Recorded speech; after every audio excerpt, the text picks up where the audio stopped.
Շնորհակալություն, պարոն վարչապետ, հարցը ձեզ է ուղղված։ Օգոստոսի 8-ից հետո Հայաստանում շատ մեծ հետաքրքրություն պահանջող, հատկապես Սյունիքում Թրամփի ուղու վերաբերյալ է, ինչպիսի գործուն քայլեր կան այս պահին եւ ունենք մոտավորապես ճանապարհային քարտեզ եւ ժամանակացույցեր։ Մի կողմից ես հիմա ձեզ հարց եմ ուղղում Թրամփի ուղու վերաբերյալ, որը էական ազդեցություն կունենա խաղաղության, երկարատև խաղաղության իմաստով, բայց մյուս կողմից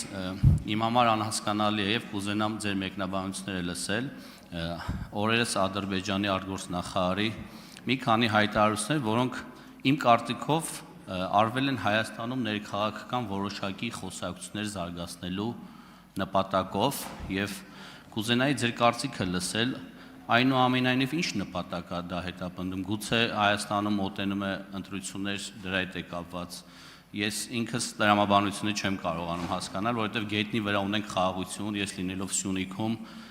ուղիղ առնչվում եմ այդ խաղաղության հետ, մյուս կողմից նման հայտարարությունները կարծում եմ տրամաբանությունից դուրս են եւ կուզենամ ձեր մեկնաբանությունները լսել, շնորհակալություն։ Հարցին կպատասխանի Հայաստանի Հանրապետության վարչապետը, խնդրեմ համեցեք պարոն վարչապետ։ Շնորհակալ եմ պարոն Դանիելյան հարցի համար, ես տեսա, որ սոցիալական ցանցերում մեծ քննարկում էր առաջացրել Ադրբեջանի մի ներկայացուցչի այն հայտարարությունը, որ Տրամփի ուղին պետք է գործի Ադրբեջանի համար ընդունելի պայմաններով, եւ դրա շուրջ կար շատ մեծ եւ ծավալուն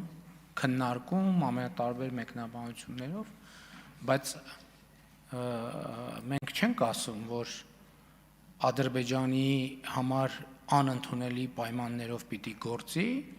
եւ մենք թուղթ ենք ստորագրել ընդունելի պայմանների մասին։ Որոնք են Ադրբեջանի համար ընդունելի պայմանները։ Այն, ինչի տակ դրված է Ադրբեջանի, իհարկե նաեւ Հայաստանի ղեկավարի ստորագրությունը։ Վաշինգտոնի հռչակագրի 3-րդ կետում Ադրբեջանը հիմա այս պահին Հայաստանը բան անենք հիմա մի պահ մոռանանք Ադրբեջանը ստորագրել է այն թղթի տակ թե որոնք են այդ ընդունելի պայմանները որոնք են տարածքային ամբողջականություն, ինքնիշխանություն, իրավազորություն, փոխադարձություն, սահմանների անխախտելիություն։ Այսինքն ես հիմա իմ ասածներն է, որ Հայաստանում մասնավորապես ազգային ժողովի բացակա հատված ինչ-որ ոգևորվել էր դրանից։ Գրած ստորագրած է, էլի եմ ասում, այդ բանը, այդ տարբեր կողմերից, որ տարբեր կոնսպիրացիաներ, հա, բանը, Սերժ Սարգսյանը եւ Ռոբերտ Քոչարյանը, կոնսպիրացիաների բանի մասին են խոսում, լսեք, եկեք ասեք, եկեք դիմացս կանգնեք ասեք, տեսեք ինչ կլինի։ Այսինքն այս բանը, որ կոնսպիրացիայի մասին խոսալ, թողել փախնել, թողել չգալ։ Էս էլ է, նրանք բանավեճից հրաժարվել էին, քիչի հիմա էլ բան, սենց հերթով հրաժարվում են։ Էսա միջև ավագանի, տարածքային կազմակերպություն, բարեկամ, բաջանախ, քեռի, բոլորը, ով տենաս են ճանապարհ փոխելու, որ հանկարծ բանավեճի մեջ չմտնի։ Հիմա Տրամփի ուղու մասին, ճանապարհային քարտեզը հետևյալն է։ Մինչև տարվա վերջ մենք, այսպես ասած, թղթի վրա պետք է նկարագրենք բոլոր մանրամասները։ 2026 թվականի առաջին կեսին պետք է համաձայնեցնենք, երկրորդ կեսին պետք է սկսեն շինարարական աշխատանքները։ Էսա պլանը, բայց ես ընդ որում սա նորություն չի, բայց ես սրա մասին չէի ուզում ասեի, այսօր էլ չէի ուզում ասեի։ Ինչի, որովհետև իմ փորձը ցույց է տալիս, որ սենց պլանները միշտ ժամկետի մեջ շեղում են ունենում։ Հիմա ընդհակառակը, չնայած մենք դեռ պլանի մեջ ենք, բայց տեսեք, ըստ էության լրատվությունը մենք տեսնում ենք, որ նախագահ Տրամփի թիմի նույն շրջանակն է աշխատում մերձավոր արևելքի թեմայի հետ կապ, մի քանի շատ կարևոր առանցքային թեմաների հետ կապված։ Եվ այդ մարդիկ նաև օբյեկտիվ հանգամանքների բերումով ծանրաբեռնվում են ուրիշ թեմաներով։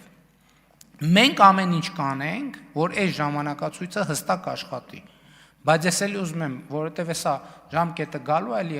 համաձայնեցրիք թե չէ։ Եթե հանկարծ մի շաբաթ, երկու շաբաթ ուշանա, էլի նոր աղմուկ առնելու, բայց ես այս գլխից գիտեմ, որ պլանները միշտ մի քիչ շեղում ունենում են, բայց ընդհանուր առմամբ ընկալումը է դա։ Ընդհանուր առմամբ ընկալումը է դա եւ մենք ըստ էության ըմբռնումներ ունենք արդեն ինչ որ արձագանքեք, ես կփորձեմ շարունակել։ Շնորհակալություն, պարոն վարչապետ, հետաքրքրությունը իսկապես շատ մեծ է մեր քաղաքացիների մոտ այդ ճանապարհի մասով եւ նամանավանդ, որ հիմա հյուսիս-հարավի շինարարությունը բարձր տեմպերով է, մենք մեր աչքերով ամեն օր տեսնում ենք իրականացվում, տնտեսական միջավայրը ամբողջովին Սյունիքում կփոխվի, հետեւաբար բարբերաբար մենք հետաքրքրվում ենք այդ հարցի շուրջ, դրա համար ես հարց ուղեցի, կարող եք շարունակել, շնորհակալ։ Հիմա տեսեք, ես կարող եմ հստակ ասել, թե երկաթուղին որտեղով է անցնելու։ Երկաթուղին անցնելու խորհրդային ժամանակ գոյություն ունեցած երկաթուղը, որտեղ ուրիշ տեղով երկաթուղի կառուցելը իրատեսական չի։ Ես կարող եմ ասել, որ օրինակ գազամուղը անցնելու է դրանից էականորեն հյուսիս։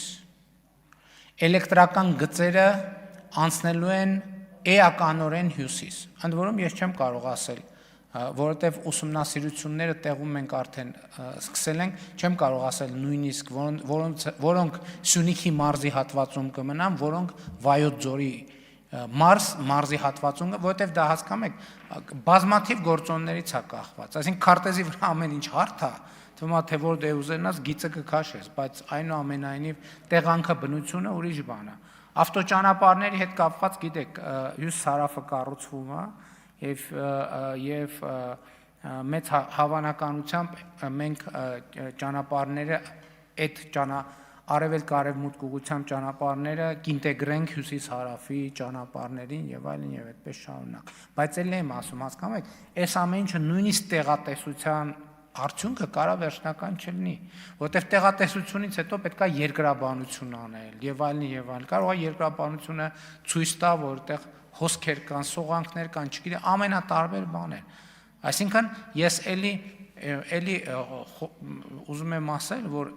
քննարկվում է տարբերակներ։ Երկաթուղին հստակ գիտենք, որ գազամուղը էականորեն ավելի հյուսիս առնելու, հստակ գիտենք, որ էլեկտրահաղորդման գծերը էականորեն ավելի հյուսիսարելու, հստակ գիտենք, որ ճանապարհը ինչ-որ մի ձևով ինտեգրված առնելու հյուսիս-հարավ, հստակ չգիտենք նավթամուղի հետ կապված ինչ կարող ենք ասել, որովհետև ընդեղ էլ ուրիշ հաշվարկներ կան, ուրիշ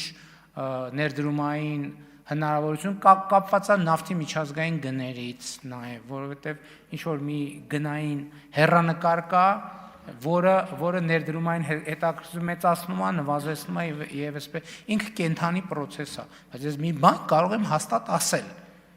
այդ նախագիծը իրականացվելու է եւ շատ արագ, շատ մեծ տեմպերով եւ